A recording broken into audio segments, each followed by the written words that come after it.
Olá, eu sou a professora Luciana Salgado e hoje nós vamos falar de dependência linear, base e mudança de base no espaço vetorial.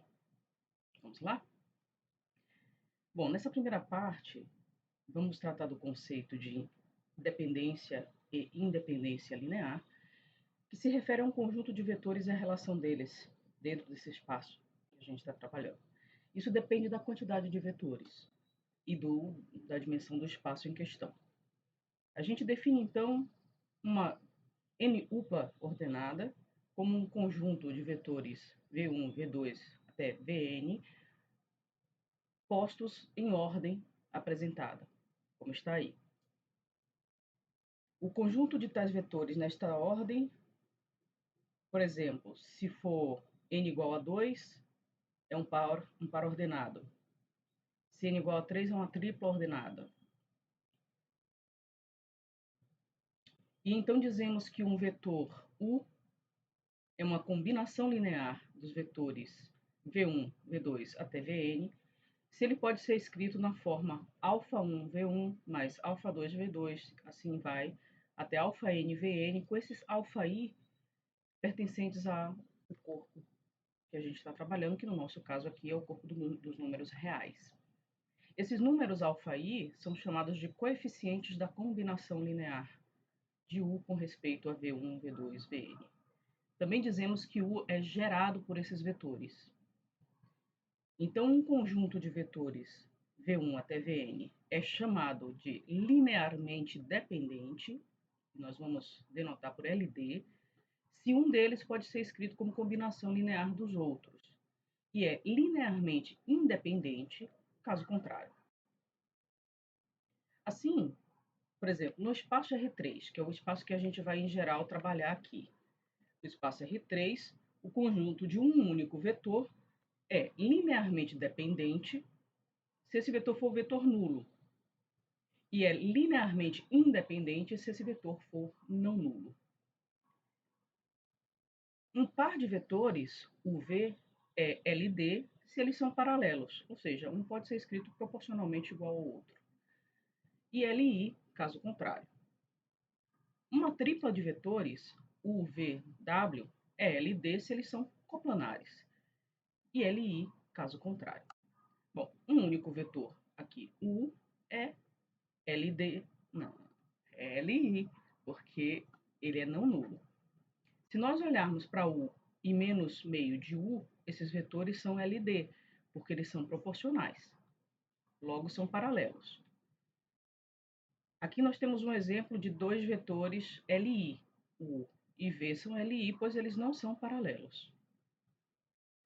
Aqui nós temos um exemplo de uma tripla LD, porque eles são coplanares, V1, V2 e V3 são coplanares. Veja que eu posso escrever três vetores, sempre um deles como uma soma proporcional, uma combinação linear dos outros dois aqui, neste caso.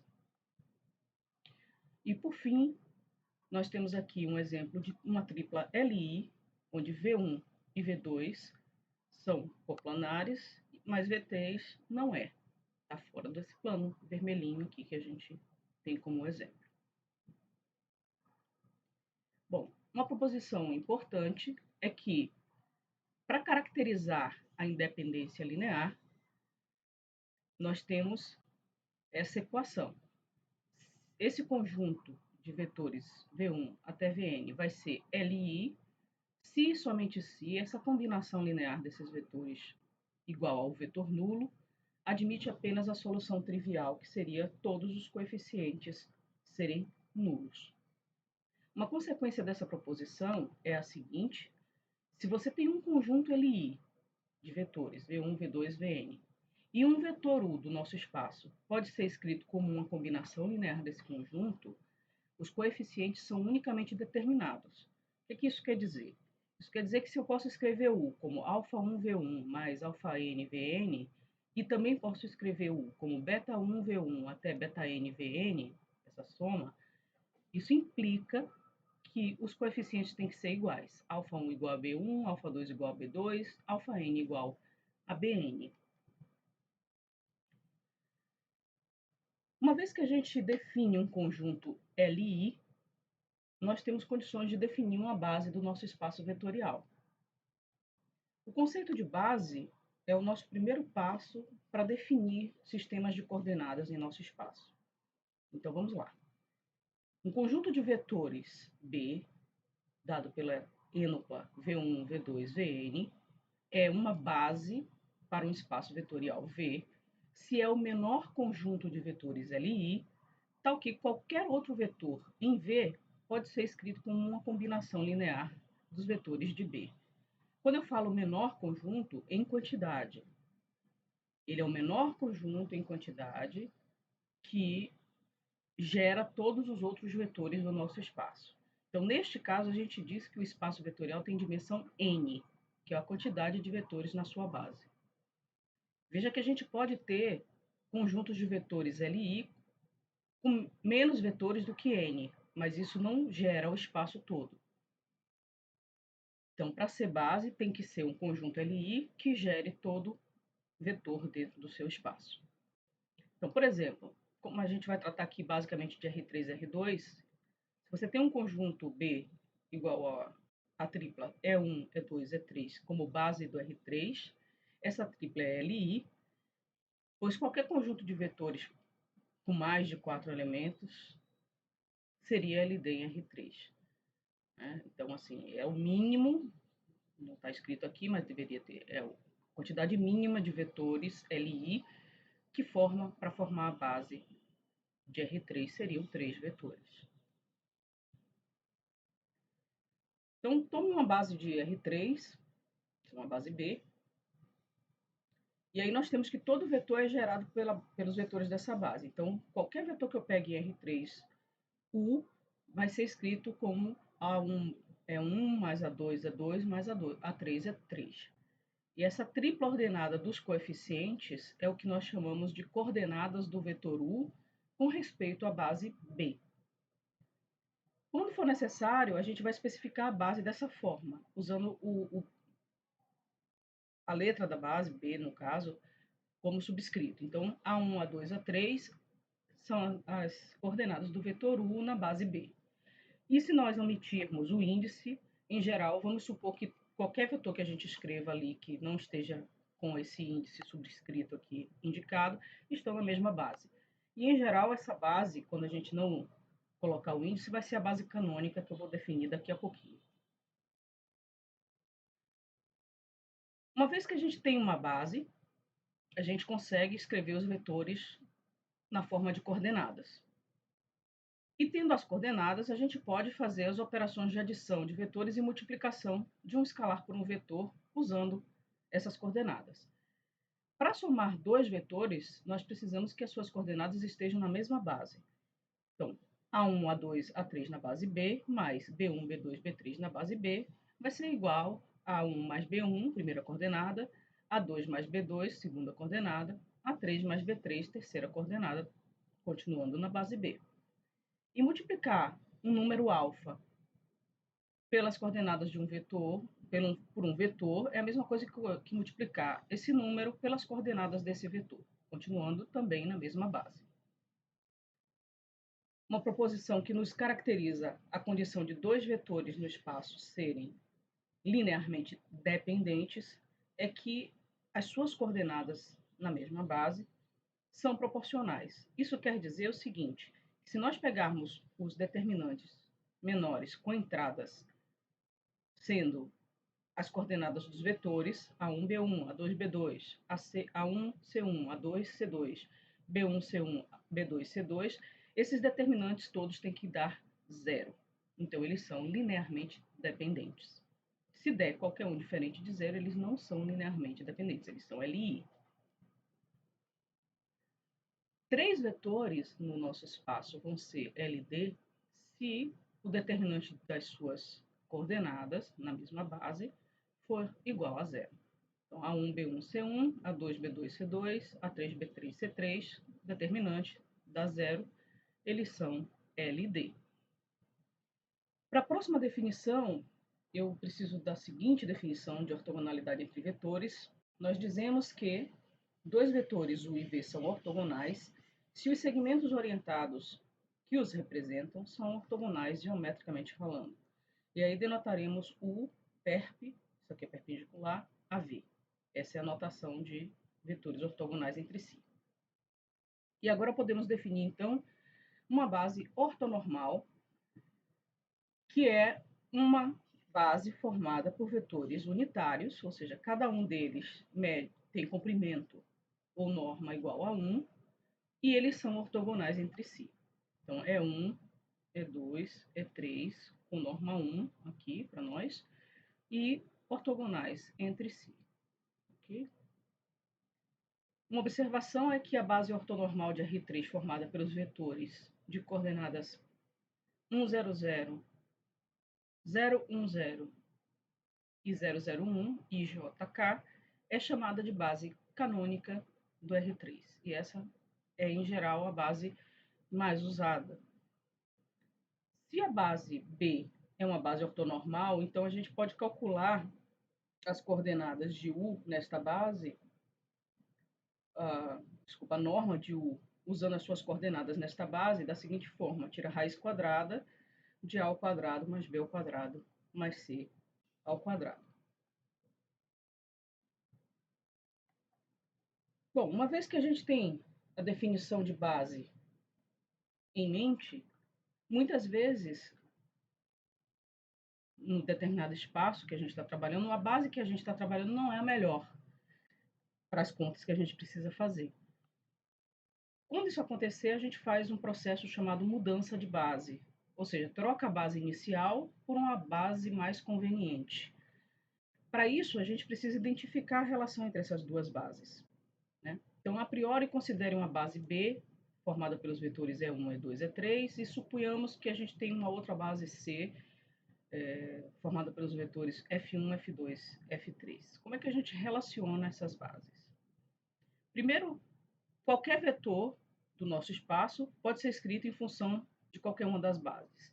Então, tanto os vetores da base C podem ser escritos como combinação linear dos vetores da base E, da base B, como os vetores da base B podem ser escritos como combinação linear dos vetores da base C. Então, como é que a gente faz essa troca? Em geral, a gente está trabalhando aqui com vetores, com triplas ordenadas, e a forma de a gente calcular essa mudança de base é exatamente usando matriz. A matriz MBC, cujas colunas são os vetores de coordenadas dos vetores de B com respeito à base C, é a matriz de mudança de base de B para C. Ou seja, eu escrevo os vetores de B em função de F, pego as suas coordenadas e coloco como colunas dessa matriz, e essa matriz vai ser a mudança de base de B para C. Uma observação muito importante que fica como exercício para vocês provarem é que toda matriz de mudança de base é invertível. E a sua inversa é exatamente a matriz de mudança de base da base posterior para a base anterior. Então, se você tem a base MBC como a base de a matriz MBC como a mudança de base de B para C, a matriz inversa dessa matriz BC vai ser a matriz de mudança de base de C para B. Então, vejamos um exemplo de mudança de base de C para B. Suponha que B é o conjunto de vetores E1, E2, E3 e C é o conjunto de vetores F1, F2, F3 com a seguinte relação. F1 é menos E1 mais E2. F2 é E2 e F3 é E2 mais E3. Isso é a mesma coisa que a gente escrever agora com todos os vetores. F1 igual a menos E1 mais 1 E2 mais 0 E3.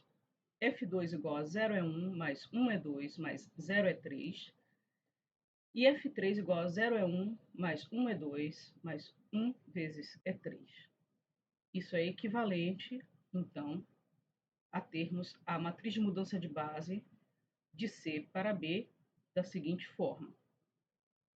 Estamos pegando aqui os coeficientes do primeiro vetor e colocando como vetor coluna. Então, menos 1, 1, 0, do segundo vetor como a segunda coluna, então, 0, 1, 0.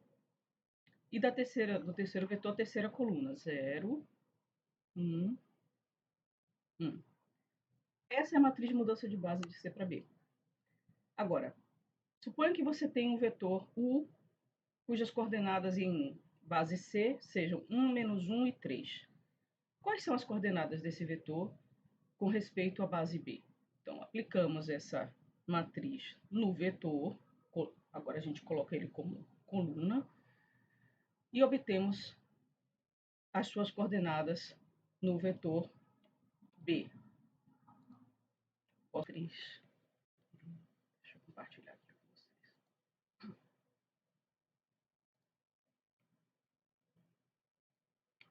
Então, aqui é a nossa matriz de mudança de base de C para B. Eu acho que alguns livros usam, por exemplo, assim, né? Porque você está pegando C com C e indo para B. E outros usam a seguinte notação. Uma seta inversa aqui, que é indicando que você está da base C para a base B. Que a gente está usando essa, mas tanto faz. Então, vamos fazer. Então, o que a gente faz? Multiplica termo a termo a linha e soma e multiplica, né? Multiplica termo a termo e soma. Então, aqui nós temos menos 1.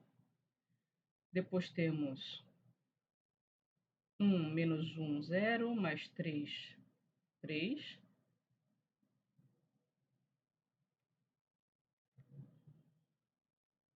Eu não vou botar o mais, não. Segunda entrada seria 3, 0, 0, 3. Temos aqui uma matriz 1 por 3, uma linha, 3 colunas, mas agora é vetorial. E isso aqui está na base B, como a gente viu lá no nosso slide, como eu tinha colocado para vocês antes, aqui, aqui embaixo. Menos 1, 3, 3 na base B. Tá ok? Então, vamos fazer outros exemplos agora.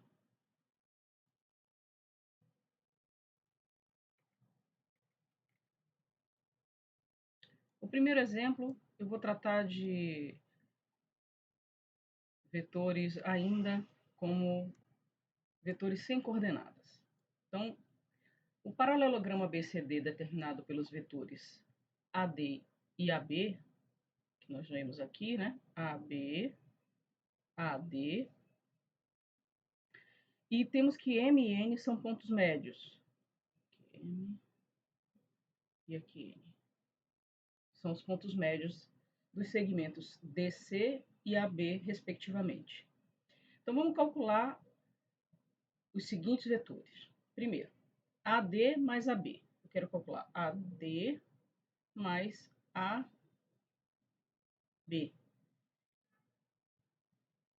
Vamos usar aqui a regra do triângulo. AD, vamos pegar aqui o vetor AB e usar o seu vetor equipolente, já que isso é um paralelogramo, DC. Então, AD mais DC vai dar AC. Então, isso aqui está em verdinho, é o vetor AD mais DC, que é igual a AC. Lembra que a regra do triângulo você tem que estar com a extremidade do primeiro vetor e é a origem do segundo vetor que você faz a regrinha. Agora vamos fazer BA mais DA. Bom, aqui fica um pouco confuso a gente tentar fazer isso direto. Então vamos fazer o seguinte. BA é a mesma coisa, deixa aí, paradinho. E D de dado, a gente vai tomar o equipolente dele aqui. Vamos fazer CB, porque aí nós temos que podemos usar a comutatividade da soma de vetores e usar o equipolente. Então, CB mais BA é igual a CA. Então, isso aqui posso escrever, isso aqui é BA mais CB, arrumar na forma que a gente acha mais conveniente. E isso aqui é CA. Agora vamos fazer AC menos BC. AC. Bom, menos BC é CB. Então, isso aqui, ó, AC mais CB, que é AB. Ok? Então, AC mais CB é o vetor AB. AN mais BC. AN mais BC. Veja, eles não têm a mesma... A extremidade de um não está na origem do outro. Mas como N é um ponto médio, nós sabemos que esses dois lados têm o mesmo comprimento e que o vetor AN o segmento orientado AN é equivalente ao segmento orientado NB. Estão no mesmo sentido, na mesma direção, no mesmo sentido e têm o mesmo comprimento. Então, podemos, ao invés de usar AN, usar NB. Então, vai ficar aqui NB mais BC, e isso vai nos dar NC. Então, o que a gente está procurando é esse vetor NC.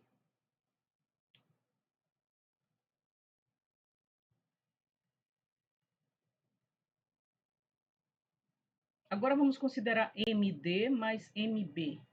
MD mais MB. Nós temos que MD pode ser substituído pelo vetor NB.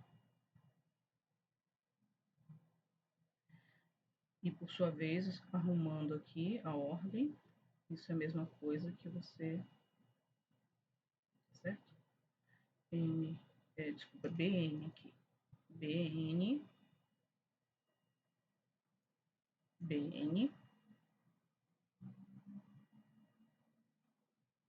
Então, ficamos com MB mais BN, que dá MN. Aqui, aqui. Então, MN. E, por fim, BM mais meio DC. Vamos apagar aqui, só para ficar mais fácil de ver. E queremos BM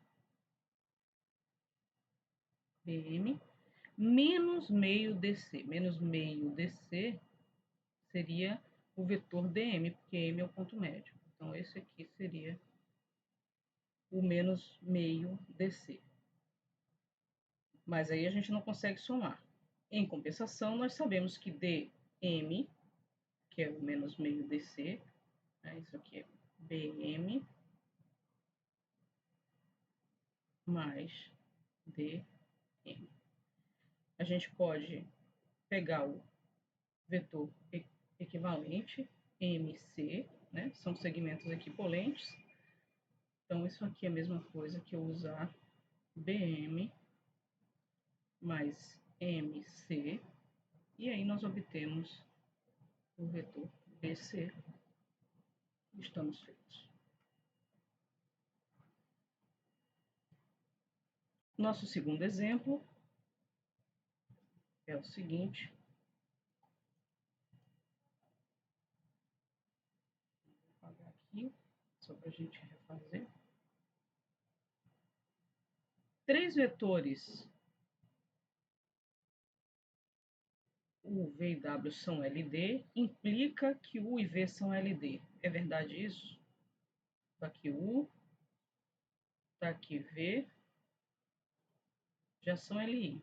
O fato de ter um outro vetor aqui, W, que seja LD, não justifica o fato de U e V serem LD também. Então, isso é falso. Isso depende de como U e V se relacionam. Se eles forem paralelos, é verdade. Se não forem, não é verdade. Então, isso é falso. Essa afirmação é falsa. Se U e V são LI, então U, V e W são LI. Bom, esse exemplo aqui já é um contra-exemplo para isso. Nós temos U e V LI, mas U, V e W são coplanares e são LD. Então, isso é falso. Se U, V e W são não nulos e U, V e W são LD, então 2U menos V é LD. Isso é falso também. Basta você fazer aqui 2U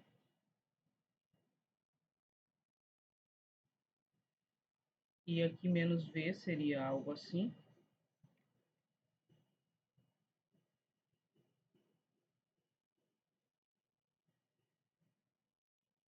E já vemos de cara que isso aqui é falso.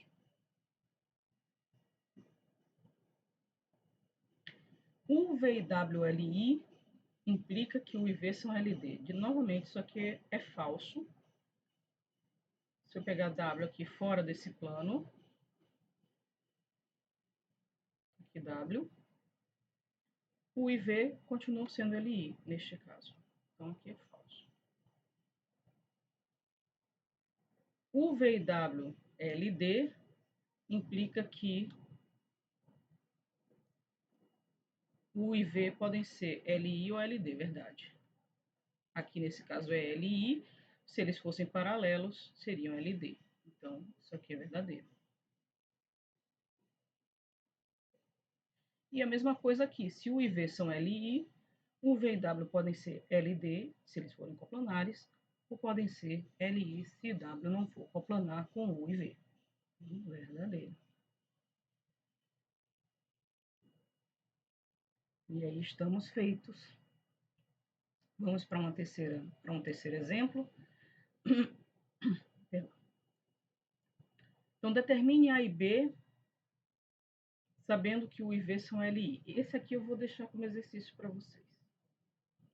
É bem na base do comparar os coeficientes dos vetores. A dica é vocês verificarem que U é diferente de alfa V para qualquer alfa e compararem aqui, isolarem U, isolarem V e fazerem a comparação dos coeficientes. Então, vou deixar aqui esse como exercício. Vamos verificar, então, que esses três vetores, U, V e W, são LI ou LD. Como é que a gente faz isso? Usando a regra do determinante. Arrumamos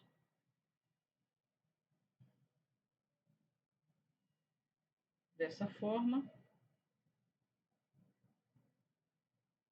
Eu escrevo, normalmente eu uso essa regra, menos 1, 2. Repito a primeira e a segunda colunas.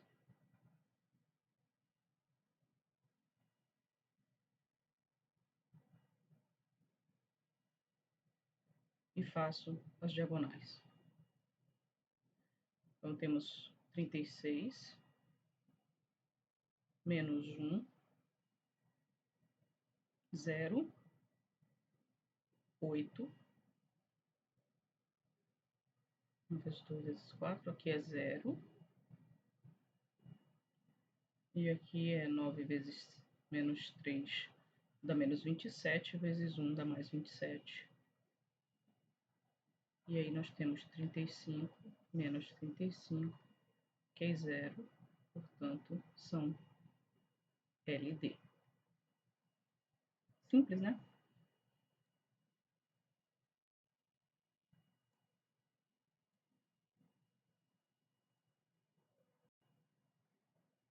Okay. Então, agora, nós queremos calcular